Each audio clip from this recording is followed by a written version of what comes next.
yo rindo mi vida a la verdad de lo que tú dices que soy, tu hijo amado soy. Hoy yo rindo mi vida, en Jesús encuentro siempre salvación. Peleas tú por mí, lo sé. Mi escudo, tú nunca, nunca me abandonarás. Prometes que jamás me dejarás, conmigo estás. Mi escudo,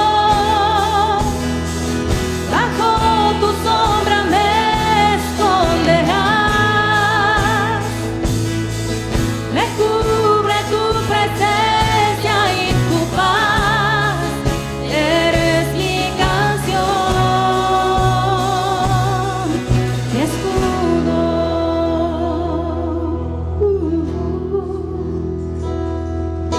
Mi escudo.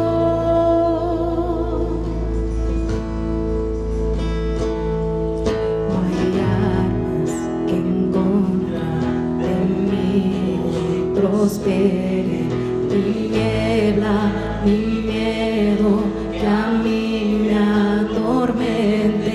No hay arma que en contra de mí prospere, ni niebla, ni miedo que a mí me atormente.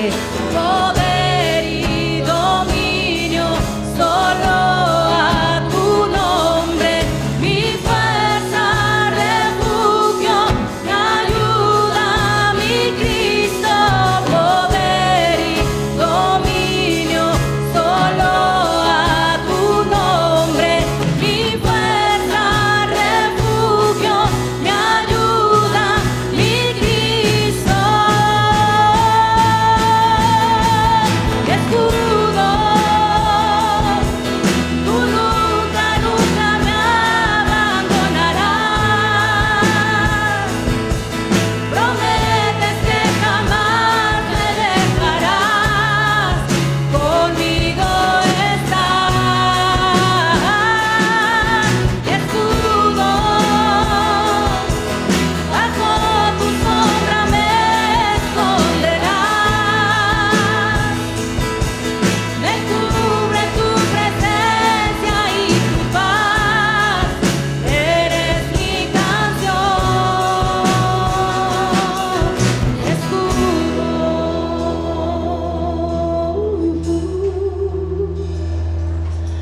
Escudo.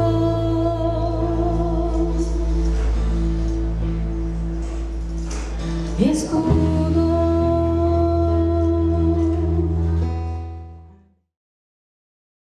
Hermanos, vamos a buscar por favor en su Biblia, Segunda de Corintios, ya la tenía, yo la perdí. Segunda de Corintios, por favor, 5.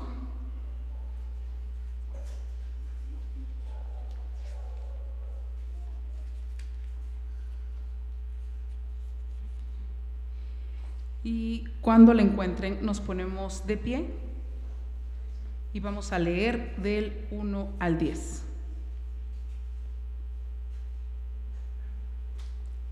Empiezo, hermanos, y de ahí ustedes el versículo 2, luego yo el 3, luego ustedes el 4 y así sucesivamente, y en el 10 nos encontramos, por favor.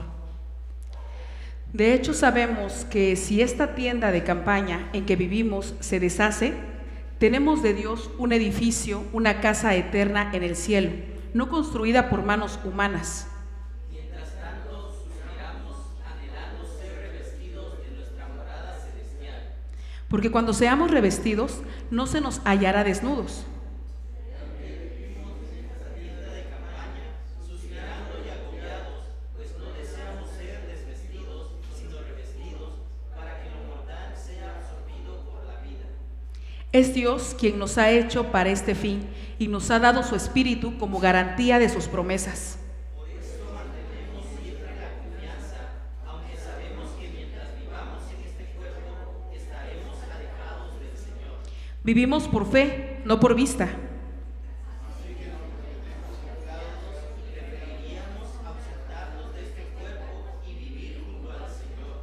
Por eso nos empeñamos en agradarle, ya sea que vivamos en nuestro cuerpo o que lo hayamos dejado.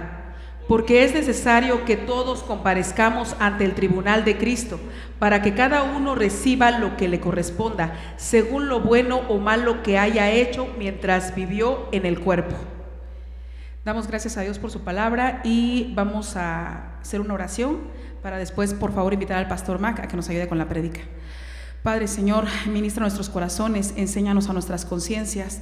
Te pido, Padre, que la palabra que hoy se predique, Señor, quede sembrada en nuestros corazones, que nos ayude a hacer un cambio, Señor, en nuestras vidas, a mejorar cada día, Señor, para ti, para darte la gloria, para que en nuestra vida diaria, Señor, se vea el reflejo que eres tú. Queremos, Señor, exaltarte, queremos no avergonzarte, Señor, queremos darte todo el honor y toda la gloria. Permítenos, Padre, aprender, ayúdanos, Señor, a estar alertas, permítenos que no caiga el sueño, el cansancio en nosotros, Señor, sino al contrario, poder estar atentos, Padre, a tu palabra y, Señor, a cada uno de una forma especial, venos educando, Señor, tú conoces el proceso que cada uno de forma individual lleva. Ayúdanos, Padre, a poder entenderte, a poder mejorar cada día. En el nombre de tu Hijo amado, Jesús, amén. Ok, hermanos, vamos a iniciar. Ya se oró por la predicación. Gracias por la oración. Vamos a comenzar. Vasijas de barro es el título de esa predicación. Yo crecí con mis abuelos, me criaron mis abuelos. Cuando yo todavía era niño, que será de 5 años, yo veía todavía a mi abuelo cargar pescadores de mazorca. Sí, algunos saben qué son los pescadores, ¿verdad? Unos canastos grandes. En el pueblo, para ir a cosechar la mazorca, se ponían el pescador en la espalda con la mecapala, se lo ponían. La milpa o el zacate todavía estaba en pie. Entonces iban despegando la mazorca y tirándola en el pescador en la espalda. Después que ya estaba lleno o casi lleno el pescador, se subían en una carreta. Recordemos que en ese tiempo no teníamos carros, nada de eso. Se subían en la carreta y vaciaban la mazorca y otra vez a continuar a despegar la mazorca. Yo vi a mi abuelo hacer eso. Yo lo hice. Desde que tenía mis 10 años, me daban un canasto de burro, le decimos, porque son canastos que los burros se ponen a los lados. Entonces va el burro un canasto de un lado y un canasto del otro lado, y ahí va el burro con su pasito. Entonces esos canastos comenzaron a mí a enseñarme para que después yo cargara a los pescadores. Me ponía mi canasto de burro como un burro y la mecapala, y ya me iba a despegar la mazorca. Llenaba mi canasto y ahí me veían subirme a la carreta, vaciar la mazorca y continuar, hasta que finalmente ya tuve la edad para cargar pescadores e ir a despegar la mazorca. Pero pasó el tiempo, mi abuelo ya no tenía la fuerza para hacerlo, mi abuelo ya no tenía la capacidad para cargar ni siquiera un canasto de burro. Mi abuelo fue perdiendo ese vigor, hasta que finalmente pues ya no podía siquiera caminar a sus casi 100 años de edad. Y lo que quiero decir con esto es de que en una edad todos pensamos que vamos a ser eternos. En una edad todos pensamos que vamos a ser igual de fuertes siempre. Pero la realidad es que, aunque a muchos no nos guste hablar o escuchar esto, la realidad es que comenzamos a morir desde el momento en que fuimos concebidos. Desde ese momento empieza el proceso de muerte. Y en algún momento va a llegar. Y somos esas vasijas de barro, dice el apóstol Pablo, unas vasijas frágiles, unas vasijas que en cualquier momento se pueden romper. Pero la cuestión es de que, dice el apóstol Pablo, tenemos algo precioso dentro. Somos frágiles, pero lo que tenemos dentro es un tesoro especial. Es un tesoro que sí Dios quiere que se comparta. Esa vasija de barro, la cual somos nosotros, en un momento, en cualquier momento, puede desaparecer. Ese hombre que fue mi abuelo fue alto, no sé de dónde vino su genética. Mi abuelo era alto. Pero les digo, con el tiempo ya fue un hombre totalmente dependiente, débil, que teníamos que ayudarlo prácticamente en todo, para todo. Pero nosotros que todavía no llegamos a eso, no perdamos el vigor que todavía tenemos para hacer lo que Dios nos ha pedido hacer. Y este pasaje de 2 Corintios capítulo 5, de los versículos 1 al 10, para que entendamos un poquito ¿qué nos quiere decir el apóstol Pablo con esto? Creo que hay que entender primeramente 1 Corintios. Y aquí voy a leer 1 Corintios del capítulo 1 hasta el 16. Así que creo que estamos en el día del Señor. ¿Tienen tiempo, verdad? Entonces no se diga más. El apóstol Pablo dice en 1 Corintios que llegan unos enviados de Cloé y le dicen al apóstol Pablo: ¿sabes qué, Pablo? En Corinto hay problemas. En Corinto hay divisiones. Algunos dicen: yo soy de Pablo, yo soy de Apolos, yo soy de Cefas. Otros dicen: yo soy de Cristo. Se están peleando. En la pequeña iglesia de Corinto, cada quien tiene sus grupitos. Cada quien dice ser el grupo, el mejor grupo porque es de Pablo. Cada quien dice ser el mejor grupo porque es de Pedro. Hay divisiones en la iglesia. Y no solamente hay divisiones en la iglesia, eso lo leemos en los capítulos 1, 2 y 3. Y en el capítulo 3 el apóstol Pablo dice: si hay divisiones en ustedes, yo no les puedo hablar como gente adulta. No les puedo hablar como gente madura. Les voy a hablar como a niños, como si fueran carnales todavía. Es fuerte el reclamo, el regaño del apóstol Pablo a esta iglesia que tiene conflictos internos. Pero ojo, en el capítulo 5 habla de otro problema muy fuerte. En el capítulo 5 habla de un hombre que está teniendo relaciones sexuales o con su mamá o con su madrastra. Habla de un incesto. Y el apóstol Pablo dice: un pecado que ni aún entre los gentiles se tolera, lo están tolerando en la iglesia. Y dice el capítulo 5, al final del versículo 5, dice: expulsen a ese perverso de entre ustedes. Ojo, no le dice hermano, dice: expulsen a ese perverso entre ustedes. Ese pecado del incesto era tolerado en la iglesia. Imagínense ver a este joven que tiene relaciones sexuales, no se sabe, les digo, si es con su mamá o con su madrastra, llegando a la iglesia, cantando, ofrendando, a lo mejor dirigiendo el culto o hasta dando un estudio bíblico. La iglesia lo sabía, pero no hacía nada. En el capítulo 6 dice el apóstol Pablo: hay pleitos entre ustedes. Y el problema es que parece que no hay ningún sabio como para que la haga de juez entre ustedes, sino que el hermano arrastra al hermano ante los tribunales, y estos son mundanos. Son personas que no creen en el cristianismo. Dice: no puedo creer que no haya un sabio entre ustedes. No puedo creer que no haya una persona capaz de juzgar y emitir un juicio justo. Entonces, todos esos problemas que el apóstol Pablo le comentan al apóstol Pablo de 1 Corintios, eso le duele. Y si vamos al capítulo 7, habla de otros problemas. Ustedes dicen que no es bueno casarse, pero yo les digo que por causa de fornicación, cada uno debe tener su propia mujer y cada una debe tener su propio marido. ¿Qué quiere decir? Que había problemas de fornicación en la iglesia. No, pues ¿para qué me caso si se puede tener relaciones con cualquier persona? Y el apóstol Pablo dice: no, debes casarte para que eso pueda pasar en tu vida. En fin, la carta a los Corintios, la primera a los Corintios, habla de una serie de problemas que hay en la iglesia de Corintios. Y es en la segunda a los Corintios, o mejor dicho, la segunda carta a los Corintios, donde el apóstol Pablo, para mí, es la carta de la reconciliación. Es la carta que el apóstol Pablo alaba a esta iglesia y les dice: me duele haberles escrito con tanta dureza, pero era conveniente para que así reaccionaran.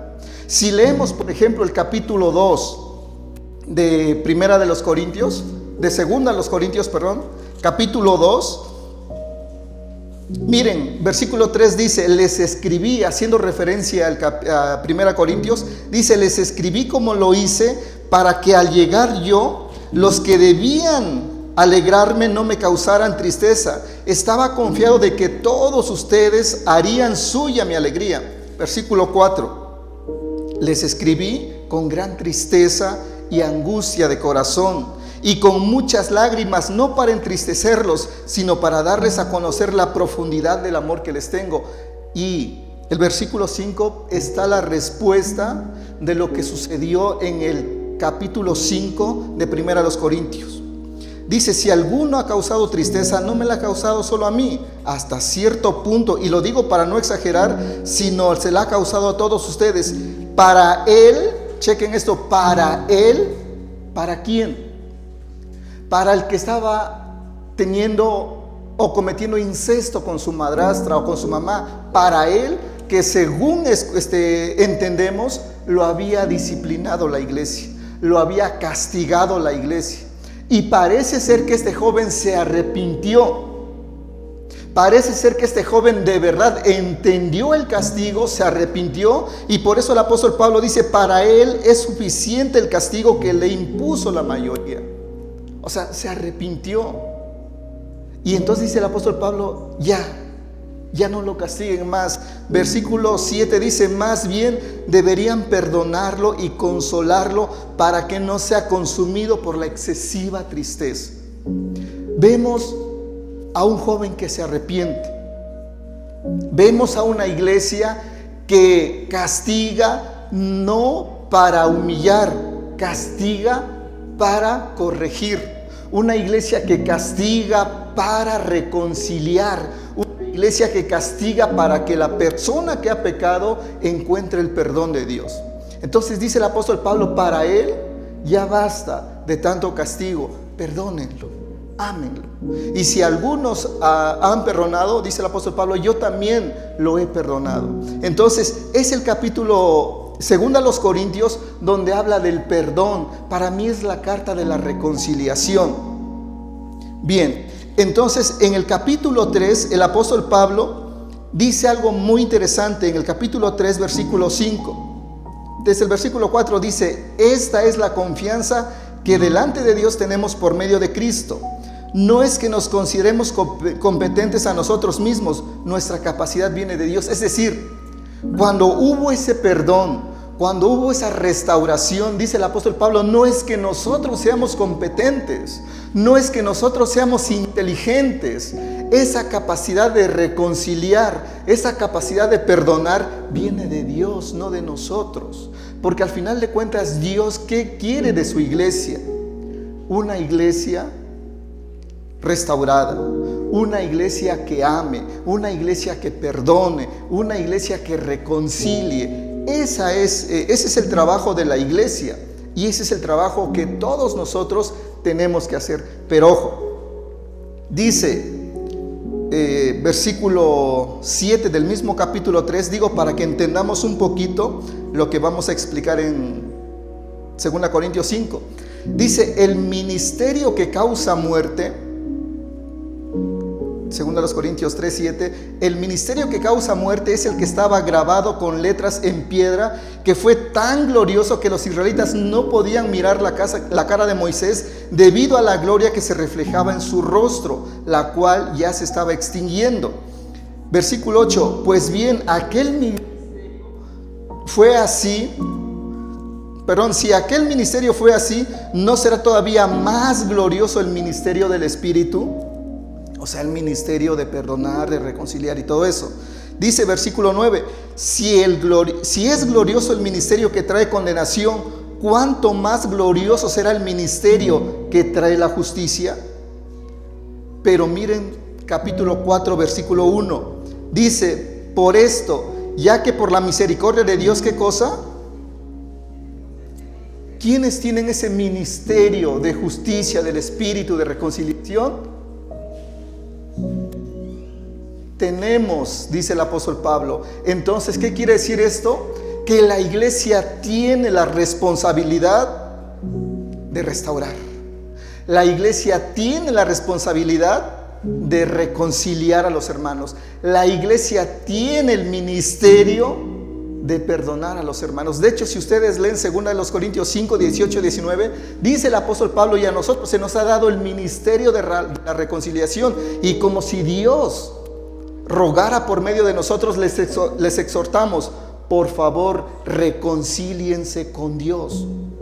¿Y qué tiene que ver esto con lo que dije hace un momento de que mi abuelo iba progresando en su edad?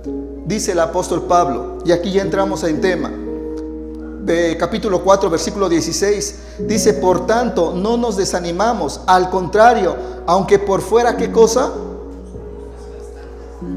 Es decir, esa vasija de barro donde Dios puso el ministerio de reconciliación, donde Dios puso el ministerio de perdón, donde Dios puso el ministerio para sanar a la iglesia, es en este cuerpo, dice el apóstol Pablo, ¿qué cosa?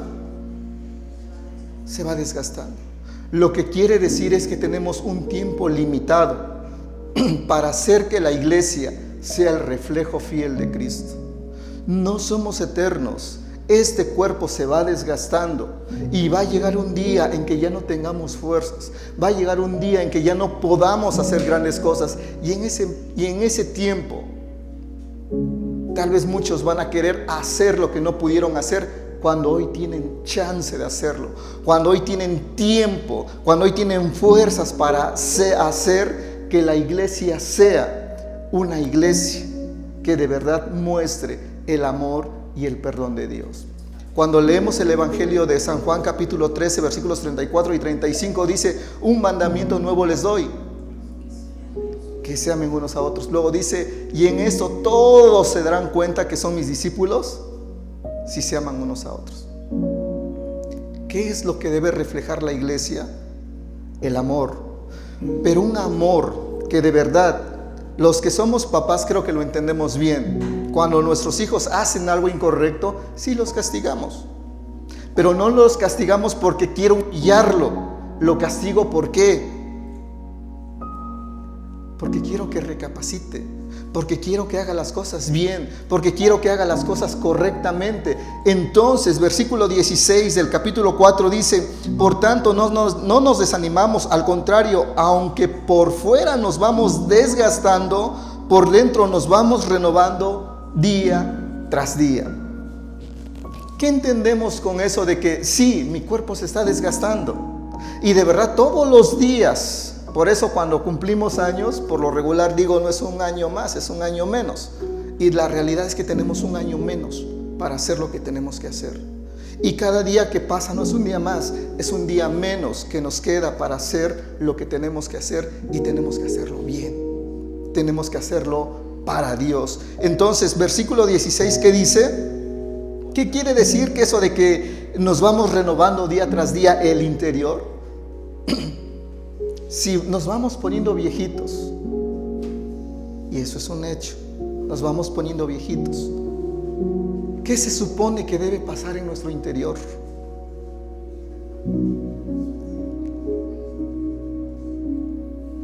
Se supone que deberíamos estar creciendo más espiritualmente. Se supone que deberíamos estar creciendo más en sabiduría. Se supone que estaríamos creciendo más en paciencia, en saber perdonar, en enojarnos menos, en tolerar más, en amar más. Se supone que así debería ser nuestro interior.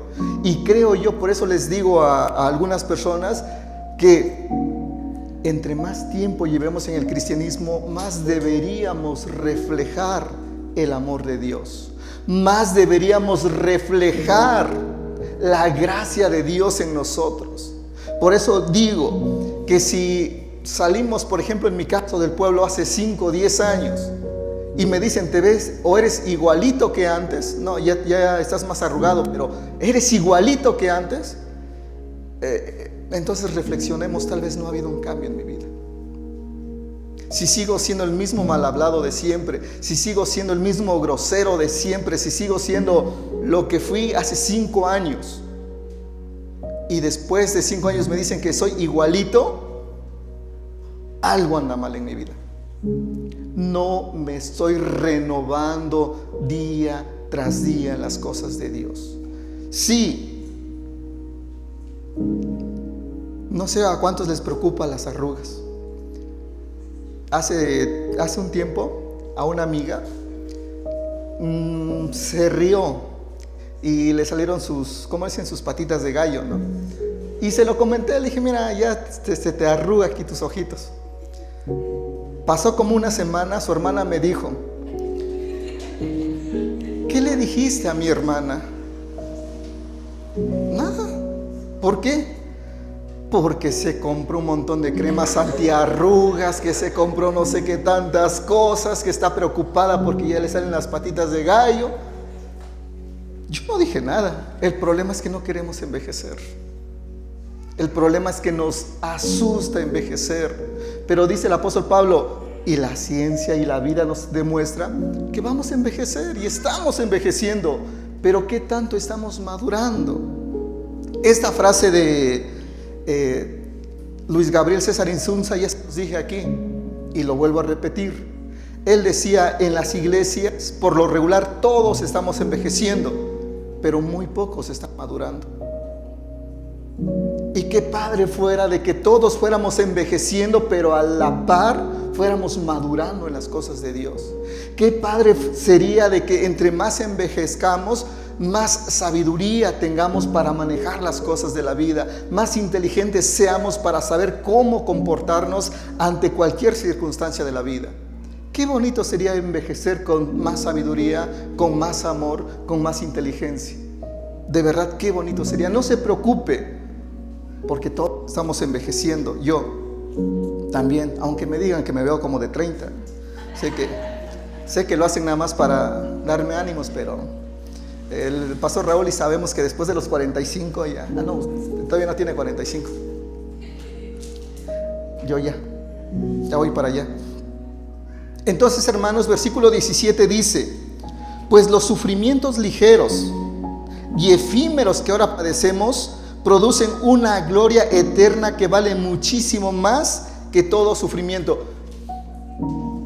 Independientemente de los sufrimientos que podamos tener, sea en el trabajo, sea en la escuela, sea donde sea que nos desenvolvamos, ir envejeciendo también trae sus propios problemas.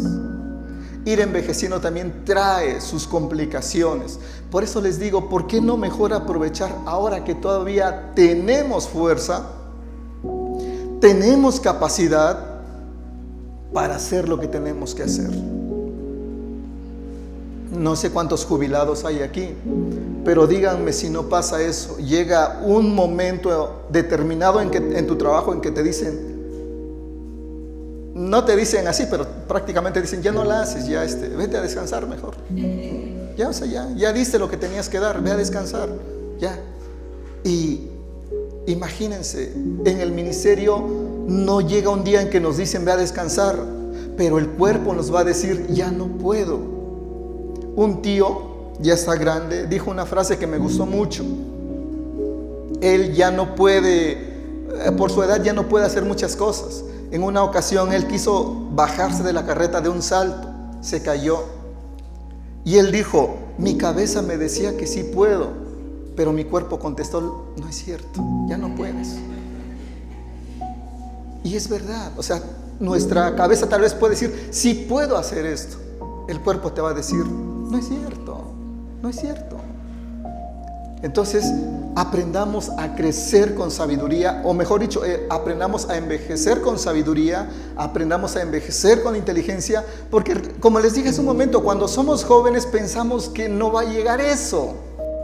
Cuando somos jóvenes somos atrabancados, nos aceleramos. Yo muchas veces fui con mis amigos y primos a Ocotlán en bicicleta. Uno de los retos grandes que teníamos era salir de Ocotlán como a las 7:30 u 8 de la noche, cuando ya estaba oscuro, venir manejando en carretera sin luces en la bicicleta. En esos tiempos todavía no había tantos carros como ahorita, no existía el automorse, ¿sí? No existía nada de eso, pero veníamos. ¿Cuántos nos descalabramos ahí? ¿Cuántas marcas tengo yo aquí de las caídas que nos dimos? Pero pensamos de que vamos a hacer eso siempre. Pensamos de que siempre vamos a tener esa capacidad. Ahora ya no. Por eso les digo, hagamos lo que podamos hacer cuando tengamos la capacidad, porque va a llegar un momento en que tal vez alguien diga, ¿cómo quisiera hacer esto o aquello? Y Jesús mismo se lo dijo a Pedro, ahora puedes ir aquí a donde quieras y vestirte como quieras, pero va a llegar un momento en que alguien te va a vestir, en que alguien te va a llevar donde tú no quieras ir. Así que hoy es tiempo, mis queridos hermanos, de que esa vasija de barro que se va deteriorando, usémoslo bien. Usémoslo para sanar a la iglesia, usémoslo para perdonar a la iglesia, usémoslo para amar a los hermanos, porque para eso estamos aquí. Es lo que dice el apóstol Pablo, y lo vimos hace un momento en 2 Corintios capítulo 2, ya basta. Si lo corrigieron y se arrepintió, perdónenlo, ámenlo, restáurenlo. Que no haya pleitos, que no haya divisiones, que no haya escándalos, sino aprendan a sanar esas cuestiones. Dice versículo 18, así que no nos fijamos en lo visible, sino en lo invisible, ya que lo que se ve es pasajero, mientras que lo que no se ve es eterno. Y de verdad así es. ¿Para qué nos preocupamos por lo que estamos viendo? No, preocupémonos por qué es lo que no estamos haciendo para la iglesia de Dios. Hace unos días estaba viendo un documental y en ese documental estaban entrevistando a un músico, me parece, es de otro país, no es aquí de México, y este músico decía algo interesante. Antes, cuando moría alguien, preguntábamos, ¿y quién se fue? No, pues que se fue fulano, no, que se fue sultano. Dice, y eso era normal. Ahora, en la situación que estamos viviendo en este país, estamos preguntando, ¿y quién se quedó? Porque es difícil, es terrible lo que estamos viviendo aquí, que los que se van son más dichosos, decía él. Hoy nos preguntamos, ¿y quién se quedó? Y mientras nosotros nos sigamos quedando aquí, aprovechemos para hacer las cosas bien y correctas. No nos preocupemos, como dice el apóstol Pablo, no nos fijemos en las cosas que se ven. Preocupémonos por lo que no se ve, lo espiritual. El amor no se ve, pero trae sus acciones, trae reacciones. De hecho, dice versículo 1 del capítulo 5, sabemos que si esta tienda de campaña, es decir, esa vasija de barro en que vivimos, se deshace, tenemos de Dios un edificio, una casa eterna en el cielo, no construida por manos humanas. Chequen esto, el contraste que hace el apóstol Pablo con nuestra vasija de barro, que se va a destruir en cualquier momento. Dice el apóstol Pablo, tenemos una casa, no una vasija, tenemos una casa en el cielo. Y no es una vasija de barro hecha por el ser humano, es una casa hecha con las manos de Dios. Entonces, cuando nosotros, si sabemos usar bien las cosas, si sabemos hacer buen uso de nuestro cuerpo, dice el apóstol Pablo, Dios nos tiene preparado algo muchísimo mejor. Pero haz buen uso de la vasija de barro que tienes, porque dentro de esa vasija tienes un tesoro, y ese tesoro es el ministerio de la reconciliación, es el ministerio del perdón, es el ministerio de sanar a la iglesia. Eso es lo que hizo el apóstol Pablo, y esto es lo que refleja la segunda carta a los Corintios: el perdón, el amor y la restauración de la iglesia. Como dato curioso, antes de continuar, fíjense, la iglesia de los Corintios fue una iglesia que creo que sucedió allá. Aquí en Oaxaca no existe una iglesia que se llame Primera Iglesia de los Corintios o algo así por el estilo. Pero, ¿sabían ustedes que la iglesia de los Corintios se dividía, se peleaba y había todo tipo de problemas? Por el año más o menos en el 96 después de Cristo, alguien más le escribió una carta a la iglesia de los Corintios. ¿Saben por qué? Porque seguían o volvieron otra vez a pelearse, a dividirse, a hacer sus travesuras. Clemente de Alejandría fue el que le escribió una carta a los corintios y les dijo prácticamente lo mismo que el apóstol Pablo: ya compónganse, ya perdónense, ya maduren. Finalmente la historia nos dice que la iglesia de Corintio no hizo caso y fue destruida. Por eso es necesario de verdad que nosotros hagamos lo que la palabra de Dios nos dice, para que no nos pase lo de la iglesia de Corintio, que algún día alguien diga: existió una iglesia que se llama así, existió la esperanza, que murió con su esperanza. Y si no es cierto de que la esperanza muera el último, fue de las primeras. Espero que no pase eso. Necesitamos de verdad necesitamos que nosotros maduremos en las cosas de Dios. Y voy a repetir esto muchas veces, porque creo que hay muchos en todas las iglesias que son domingueros, pero que no de verdad se preocupan por las cosas espirituales.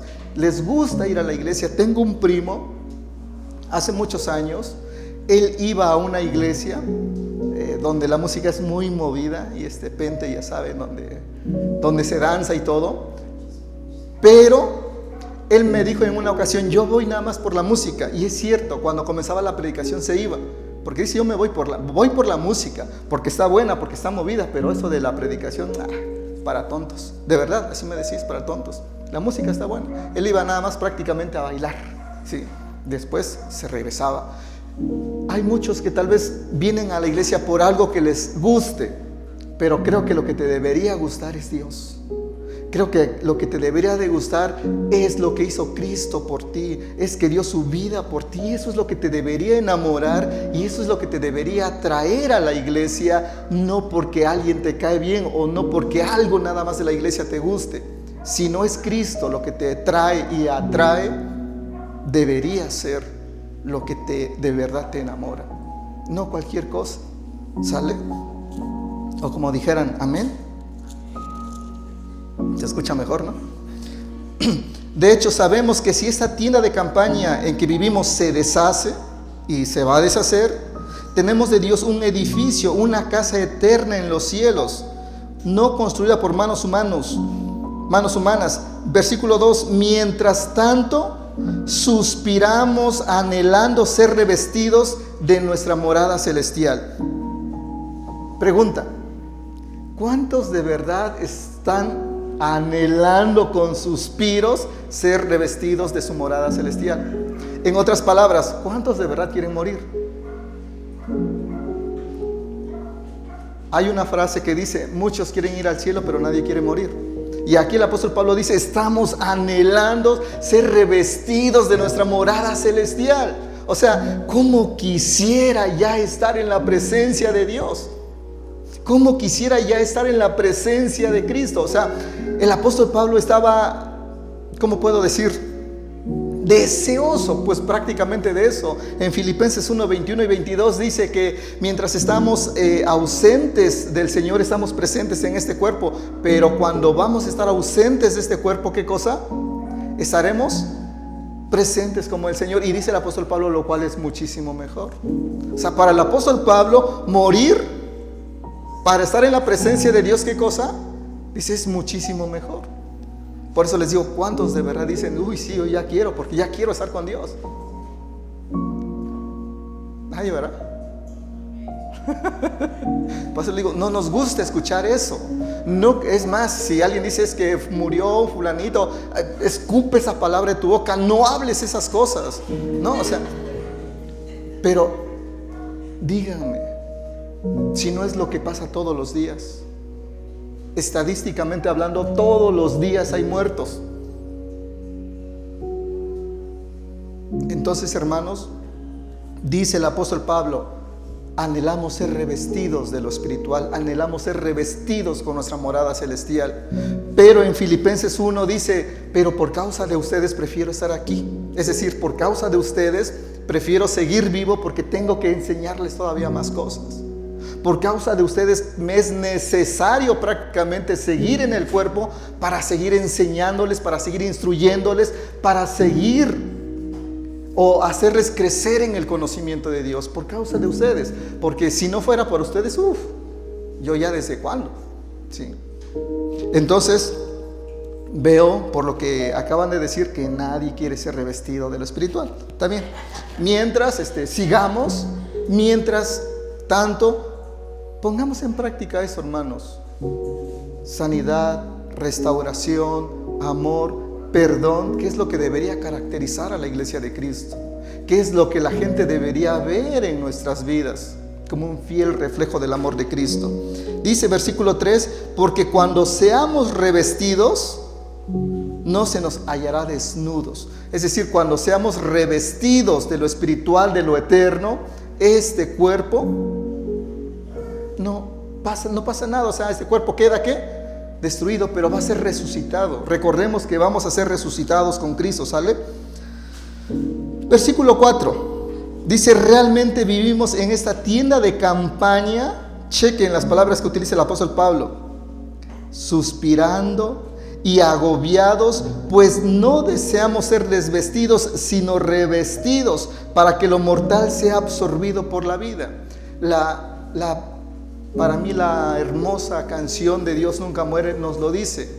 Sé que la vida empieza en donde se piensa que la realidad termina. Y la realidad es esa. La verdadera vida es cuando nosotros pasemos de aquí a la presencia de Dios. Esa es la verdadera vida. Y el apóstol Pablo, ¿qué más quisiera? Como dice este versículo 4, estamos suspirando, estamos agobiados, porque ¿qué cosa? Deseamos ser revestidos de lo espiritual. Y recordemos que dice Apocalipsis 21:4, que en el cielo, ¿qué cosa? Ya no habrá más llanto, ni más tristeza, ni más dolor.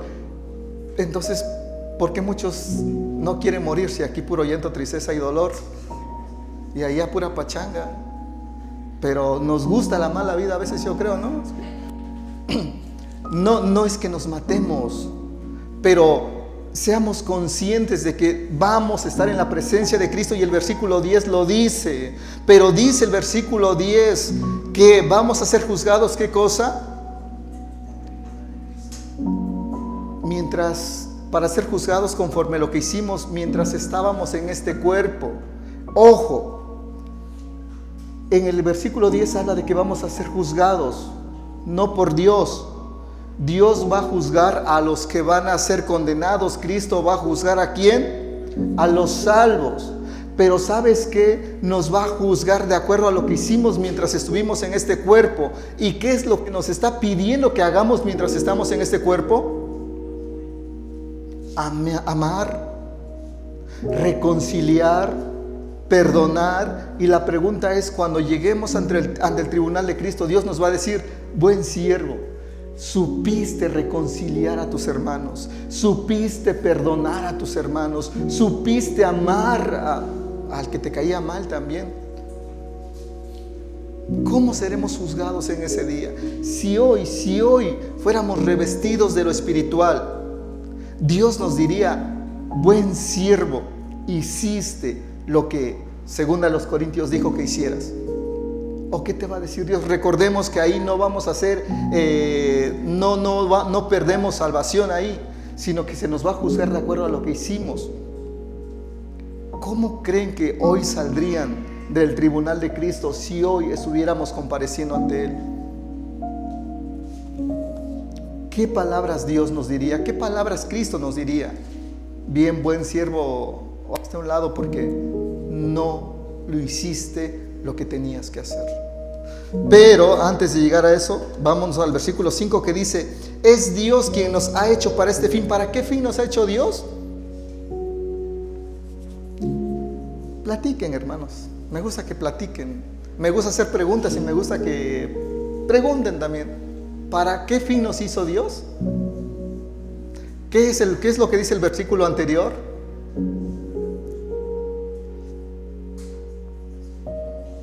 Para la eternidad ser revestidos. ¿Se acuerdan de lo espiritual? Eclesiastés 3:11 dice: porque Dios puso la eternidad en nuestros corazones. Por lo tanto, créanme que no hay ninguna cultura que no crea en la vida después de la muerte. No hay ninguna. Toda la cultura que tiene un registro histórico, todos creen que después de muertos hay otra vida. Todos. ¿Han visto las momias de los egipcios? ¿O han visto alguna película de los egipcios? ¿Qué hacían? Embalsamaban, mataban a veces a los esclavos, mataban al animal favorito del faraón, porque en la otra vida tenía que... En el Mictlán de los aztecas, igual, o sea, mataban al techichi. ¿Sí saben qué es el techichi, verdad? El perro de los aztecas, no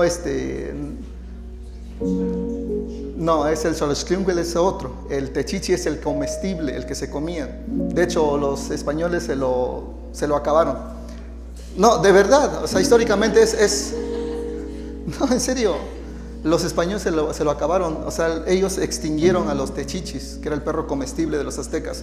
Entonces, cuando Mictlán se supone que morían, mataban a un perro porque era el perro que los iba a guiar a la otra vida, era el perro que los iba, e incluso la cultura zapoteca tiene esa creencia. La cultura zapoteca, por ejemplo, en mi pueblo decían que antes de llegar a donde tienes que ir, vas a pasar por un terreno de cadillos, una espina, y decían que un perro negro era el que te iba a llevar a cruzar por ese terreno para que pasaras al otro lado. En otras palabras y en pocas palabras, toda cultura cree en una vida después de esta muerte, después de esta vida, ¿sale? Y eso es lo que dice el apóstol Pablo aquí. Eso es lo que dice el apóstol Pablo en el versículo 5. Es Dios quien nos ha hecho para este fin, es Dios quien puso la eternidad en nosotros. Y yo creo, repito, que todos, aunque no queramos, tenemos conciencia que en esta vida no se acaba todo. Hay algunos por temor, por cobardía, por lo que sea, dicen, no, te mueres y todo se acaba. Pero yo creo que hay algo en su interior que les dice, no es cierto. O sea, ni tú te la crees. Tú sabes que no es así. Entonces, si Dios es quien nos hizo para este fin y nos ha dado su Espíritu como garantía de esas promesas, tenemos una garantía, es el Espíritu Santo. Vamos terminando. No escuché ningún amén. Vamos terminando, hermanos. No queremos que termine, está bien. Yo termino en media hora. Si se gustan quedar, adelante. Dice versículo 6, por eso mantenemos siempre la confianza. ¿Cuántos tienen la confianza en que esto es así? En que Dios ha prometido que nos va a revestir con lo espiritual y nos va a dar la promesa de la salvación, nos va a dar la promesa de la vida eterna. Dice el apóstol Pablo, por eso mantenemos siempre la confianza, aunque sabemos que mientras vivamos en este cuerpo, estaremos alejados del Señor. Ojo, estar alejados del Señor aquí no está diciendo de que Dios no está entre nosotros. Está diciendo que mientras vivamos en este cuerpo no podemos ver a Dios. Para que podamos ver a Dios, para que podamos ver la gloria de Dios, es necesario que este cuerpo muera. Es necesario que este cuerpo sea destruido para que nosotros podamos ver a Dios. Por eso dice el apóstol Pablo, que mientras estemos en este cuerpo, lo voy a leer, por eso mantenemos siempre la confianza que aunque sabemos que mientras vivamos en este cuerpo estaremos alejados del Señor, vivimos por fe y no por vista. Versículo 8, así que nos mantenemos confiados. ¿Y qué cosa?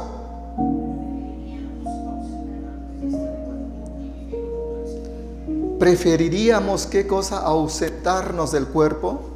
En otras palabras, preferiríamos morir y estar con el Señor. Pero repito, de verdad, no queremos morir. O sea, estamos tan acostumbrados a este lugar donde estamos que le tenemos temor a lo desconocido. Es más, en cosas pequeñas tenemos miedo. ¿Cuántos nos hemos acostumbrado a algo y no queremos hacer algo diferente? Por ejemplo, antier creo que iba con Gama y mi esposa en una calle y estaba una panadería. Entonces yo les dije a ellos, vámonos rápido para que alcancemos pan ahí por donde vivimos. Y Gama dijo, ¿y por qué no compramos aquí? No, le digo, es que siempre compramos allá. ¿Y por qué no pruebas algo diferente? O sea, ¿por qué tienes miedo a probar algo diferente? O sea, ya te acostumbraste a comprar pan allá, ¿por qué no algo diferente? Y a veces estamos tan acostumbrados a lo de siempre que no queremos hacer algo diferente. porque nos sentimos cómodos. Yo creo que eso es lo que nos da temor. Nos acostumbramos a esta vida, que ir a la otra vida como que es, no como, es algo totalmente diferente, y en cierta forma sí tenemos miedo a lo desconocido, a lo nuevo, a lo diferente. Creo que eso es lo que nos da más temor. Pero el apóstol Pablo dice: yo preferiría, o preferiríamos estar ausentes del cuerpo, es decir, muertos, y vivir junto al Señor. Eso es bueno. Pero repito, no estoy pidiendo que nos practiquemos la, ¿cómo se llama? Eutanasia o eugenesia, o como se llama eso. No, esperemos.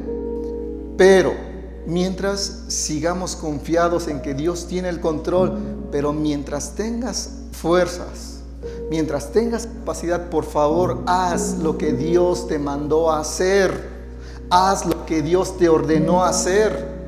Sí, lo que escuchamos en el canto, sí predicar a Cristo, sí evangelizar, sí compartir, pero también sanar a la iglesia, porque por lo regular muchos venimos a la iglesia y venimos de familias dañadas, o es más, nuestra familia actual está enferma y necesita sanidad, necesita restauración. ¿Y dónde va a encontrar eso si la iglesia no le brinda el amor? Si la iglesia no le brinda la aceptación, si la iglesia no lo sana, ¿dónde lo va a encontrar? Dios nos puso para eso, para restaurar almas, para restaurar corazones, para restaurar familias, para que restauremos a nuestros hijos, para que restauremos nuestro matrimonio. Para eso Dios nos dio el ministerio de reconciliación. Por eso les digo, mientras no lleguemos a estar ausentes de este cuerpo, hagamos lo que Dios nos ha mandado a hacer. Punto. Dice versículo 9: por eso nos empeñamos en agradarle. Miren, a ver si entendemos bien esto. Yo sé que lo entienden, soy yo el que no puede explicar bien. Dice el apóstol Pablo, ¿por eso qué cosa? ¿Qué es empeñarse a hacer algo? Esforzarse, o sea, te emberrinchas con algo, pues. De verdad, o sea, cuando quieres algo, lo haces lo que tengas que hacer para lograr conseguir ese algo. ¿Y cuántos se han emberrinchado para agradarle a Dios?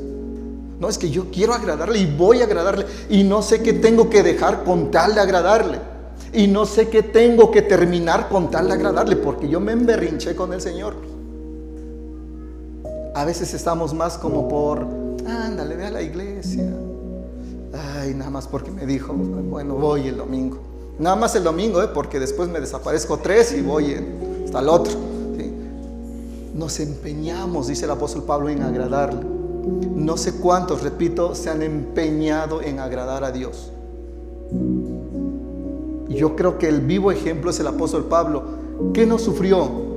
Azotes, cárceles, naufragios y un montón de cosas, y seguía emberrinchado con el Señor. Y decía, y le voy a agradar, porque para eso vine. ¿Sale?